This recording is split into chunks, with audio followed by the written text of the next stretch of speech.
வேலை செய்கிறவங்க அவங்க ஹவுஸ் ஓனர்கிட்ட பெரிய குக்கர் எங்கம்மா கொடுங்க நான் கழுவுறேன் அப்படின்னு சொல்லி கேட்குறாங்க. நான் அதை கழுவிட்டேன், நீ கழுவுதே சரியில்லை. அவங்களுக்கு ஒரு மாதிரி ஆகுது, ஏன் இப்படி பேசுகிறாங்க அப்படின்ட்டு. சரி மாப்பு கொடுங்கம்மா நான் வீட்டை துடைக்கிறேன் அப்படின்னு சொல்லி கேட்குறேன். அந்த மாப்பை நான் தூக்கி போட்டுட்டேன், புதுசாக வாங்கியிருக்கேன் அப்படின்னு சொல்லி ஒரு மாப்பு காட்டுறாங்க.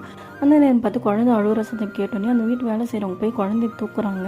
தூக்குனதுக்கு என்ன பண்ணுற நீ பாப்பா கீழே படுக்கவே அப்படின்னு சொல்லி, அப்போ கூட நானே பார்த்துக்கிறேன் அப்படின்னு சொல்லி பாப்பா வாங்கிட்டு போயிடுறாங்க. துணி துவைக்கலாம் அப்படின்னு சொல்லி போகிறாங்க. அங்கே வந்தவங்க என்ன பண்ணுற அப்படின்னு சொல்லி கேட்குறாங்க. நீ வாஷிங் மிஷின்லேயே துணி துவை அப்படின்னு சொல்கிறாங்க. இல்லைம்மா நீங்கள் தானே சொல்லியிருக்கீங்க வாஷிங் மிஷினில் துவைச்சா ரொம்ப அழுக்கு போல் கையில் துவைன்னு சொல்லியிருக்கீங்க, நான் என்ன சொல்லணும் அதை செய் அப்படின்னு சொல்லிட்டு போகிறாங்க.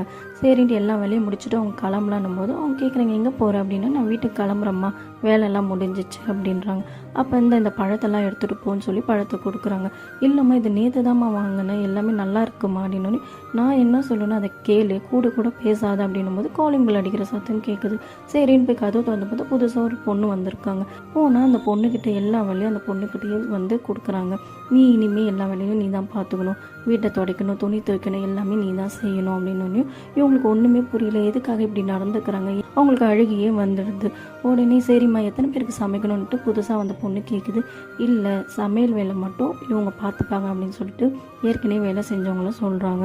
அவங்களுக்கு ஒன்றும் புரியல. இல்லை நீ ப்ரெக்னெண்ட்டாக இருக்கிறதுனால இனிமேல் இந்த வேலையெல்லாம் செய்யக்கூடாது, எல்லாமே ஹெவி ஒர்க் பண்ணக்கூடாதனால தான் இவங்களை நான் புதுசாக அப்பாயிண்ட் பண்ணுறேன், ஆனால் சமையல் வேலை எப்போவுமே நீ தான் பார்த்துக்கணும் அப்படின்னு சொன்னோடனே அவங்களுக்கு ரொம்ப சந்தோஷமாகிடுது. வீட்டு வேலை செய்கிறவங்களுக்கு அவங்க கேட்காமலே அவங்களுக்கு நிறையவும் செய்வாங்க. அவங்க வீட்டு பர்சனாக கூட ட்ரீட் பண்ணுறவங்களும் இருக்க தான் செய்கிறாங்க.